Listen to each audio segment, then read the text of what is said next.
Salmo 18, el Te Deum de David. Este salmo es una oda de David. Es un canto de victoria porque ha vencido al enemigo, no con la fuerza de David, sino con la fuerza de Dios. Es decir, es un canto de acción de gracias por la belleza y el amor de Dios por David o el orante. Este salmo está emparentado con el 144, es muy similar. Es el himno de la victoria más la súplica. Es el himno en el cual David canta la victoria del rey, pero está prefigurada la victoria de Cristo como Rey de Reyes y Señor de Señores. Hay dos cuadros, un díptico, la imagen de Dios mítica, teofánica, majestuosa, con la tempestad de imagen de poder, pero también aparece la imagen serena del Rey victorioso. Este salmo lo dividiremos en varias partes. La primera parte, la invocación inicial, es una declaración de amor. Empieza una cascada de piropos bellos hacia Dios con imágenes militares. La segunda parte será la expresión del caso, de la situación que está viviendo el orante, o sea David, o sea tú y yo. Y esa expresión se hace con imágenes concretas: la muerte, el abismo y el cazador. La tercera parte del Salmo es la teofanía, o sea, la manifestación poderosa de Dios, que se hace a través de una imagen de la ira, del enojo, para demostrar la fuerza de Dios contra el mal. Y también aparecerá la cuarta parte del Salmo, que será la reflexión confesión. Esa reflexión confesión estará dividida en dos partes, del versículo 21 al 31 y del 32 al 46. Es decir, Dios y el hombre ganan la guerra, pero ante todo está Dios como garante. Por último se hará un excursus o una conclusión, que es una oración final que expresará el salmista. Primera parte, invocación inicial. Versículo 1. Del maestro de coro, del siervo de Yahvé, David, que dirigió a Yahvé las palabras de este cántico el día en que Yahvé le libró de todos sus enemigos y de las manos de Saúl. David está citando el texto de 2 de Samuel, capítulo 22, en las cuales David entona un cántico de acción de gracias a Dios. Igual que Moisés entonó un canto de alabanza, de gratitud para Dios, David se va considerando el nuevo Moisés. Igual que tú y yo, cuando alabamos y bendecimos a Dios por la liberación que hace en nosotros de nuestro pecado y nos va dando vida nueva en el Espíritu. Describe la acción liberadora de Dios. El libro más importante de la Biblia, que da más realce al poderío de Dios, es el Éxodo, porque demuestra la liberación del pueblo. Por tanto, cada uno de nosotros a diario está viviendo un éxodo. Dios que nos va liberando del pecado constantemente. Versículo 2. Yo te amo, Yahvé, mi fortaleza, mi salvador, que de la violencia me has salvado. Versículo 3. Yahvé, mi roca y mi baluarte, mi liberador, mi Dios, la peña en que me amparo, mi escudo y fuerza de mi salvación, mi ciudadela y mi refugio. Versículo 4.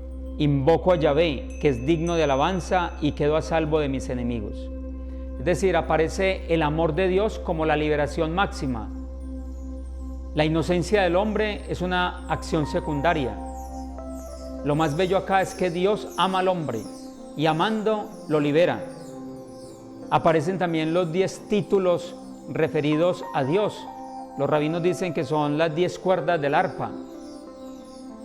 Ahí las enumerábamos: mi fortaleza, mi salvador, mi roca, mi baluarte, mi liberador. Se citan los nombres de Dios como protagonista de la victoria. Al fin y al cabo, la fuerza es del Rey de Reyes. Estos títulos todos son títulos guerreros.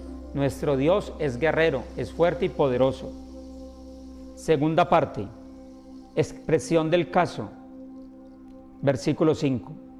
Las olas de la muerte me envolvían, me espantaban las trombas de Belial.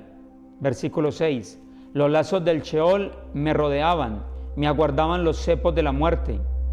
Clamé a Yahvé en mi angustia, a mi Dios invoqué, y escuchó mi voz desde el templo, resonó mi llamada en sus oídos. Versículo 7. Aquí se está hablando de los torrentes. En la Sagrada Escritura, los torrentes son las fuerzas del mal, las fuerzas cósmicas, el agua, el caos. Precisamente dice que me rodeaban los torrentes, me espantaban las trombas de Belial.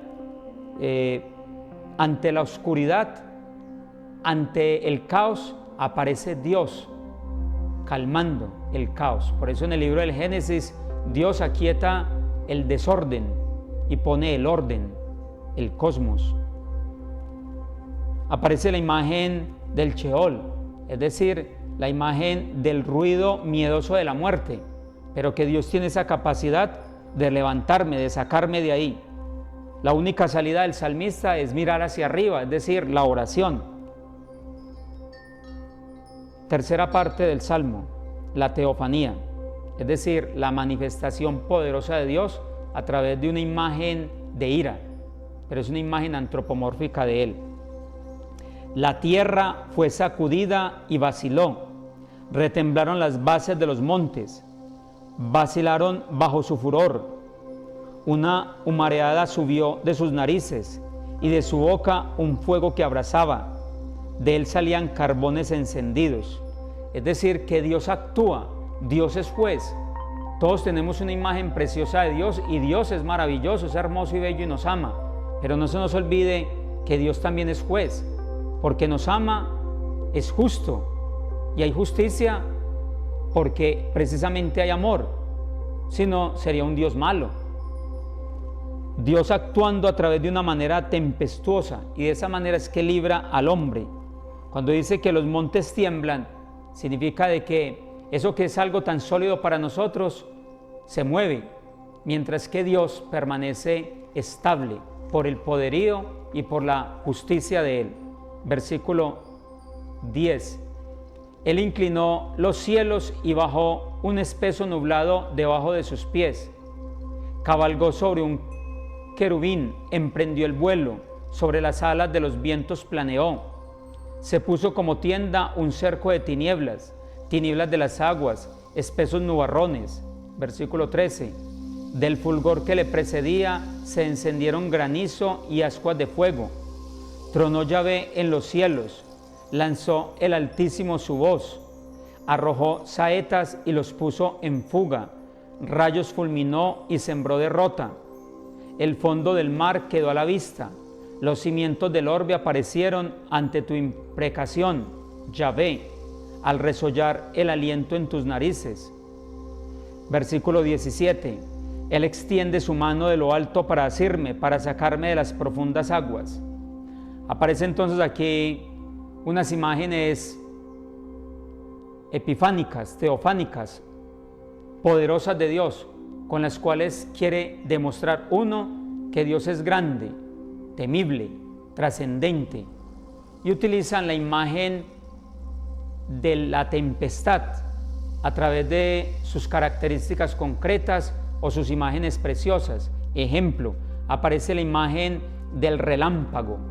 El relámpago produce el destello, y al producir el relámpago aparece el trueno, que es la voz, la manifestación también de ese destello. Y luego aparecen los nubarrones, o sea, el chaparrón, o sea, la consecuencia de ese destello. O sea que es una imagen mística, mítica, con la cual se demuestra la trascendencia de Dios ante el hombre. Él extiende su mano poderosa sobre el débil y derriba a nuestros enemigos. Aquí radica la raíz del Salmo. ¿Cuál es la raíz del Salmo? El verbo salvar. Nuestro Dios lo único que quiere es salvar, salvar al justo, salvar al fiel, salvar al piadoso, salvar al bueno. Los 4 verbos de la acción de Dios: extiende su mano, me agarra, me saca y me libera. Lo repetimos en el versículo 17 y 18. Él extiende su mano de lo alto para asirme, para sacarme de las profundas aguas. Me libera de un enemigo poderoso, de mis adversarios más fuertes que yo. Me aguardaban el día de mi ruina, mas Yahvé fue un apoyo para mí. Versículo 19. Hay dos amenazas para el orante. El Dios que se enfrenta ante los enemigos, pero el Dios que se le enfrenta también al orante. Es decir, un Dios que o te puede castigar o te puede liberar. Eso depende de cada uno de nosotros. Versículo 20. Me sacó a espacio abierto, me salvó porque me amaba. El escondite de Dios será siempre la oración, será el Santo Santorum, la presencia de Él. Escondernos en la oración será lo mejor, porque Dios nos defenderá. Cuarta parte, reflexión, confesión. Esta cuarta parte del Salmo está dividida en dos partes concretas, del versículo 21 al 31, donde el orante va a exponer el juramento de inocencia que ya hemos escuchado por varios salmos, es decir, donde él reconoce que ha obrado bien delante de Dios, pero también reconoce la grandeza y el poder que Dios puede ejercer en su vida. Y también la otra parte será desde el versículo 32 al versículo 46, donde ya se expresará más la belleza de Dios, la grandeza de Dios actuando en el orante. Es decir, Dios y el hombre ganan la guerra, pero la gloria siempre será de Dios. Don y tarea, don y tarea.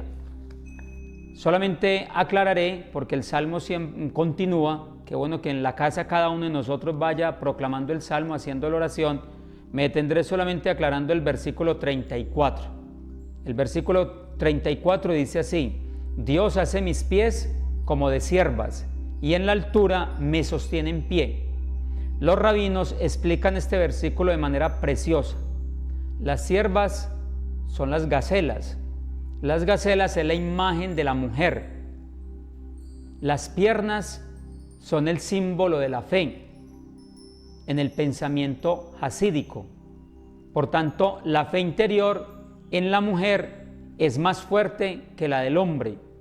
Entonces, ¿qué están queriendo decir? David dice: gracias porque mis piernas son como de mujer. Es decir, mi fe interior es fuerte, como la de la mujer. Versículo 35. El que mis manos para el combate adiestra y mis brazos para tensar el arco de bronce. Es decir, la guerra es de Dios, Dios la gana, pero es tarea del hombre combatir. Por eso Dios adiestra al hombre para la pelea, don y tarea. Concluimos este salmo con el versículo 47 en adelante, que es el himno final con el cual termina David dándole gracias a Dios por su liberación. Versículo 47. Viva Yahvé, bendita mi roca, el Dios de mi salvación, sea ensalzado, el Dios que la venganza me concede y abate los pueblos a mis plantas. Tú me libras de mis enemigos, me exaltas sobre mis agresores, del hombre violento me salvas. Por eso he de alabarte entre los pueblos a tu nombre, Yahvé, salmodiaré. Él hace grandes las victorias de su rey y muestra su amor a su ungido, a David y a su linaje para siempre. Gloria al Padre y al Hijo y al Espíritu Santo.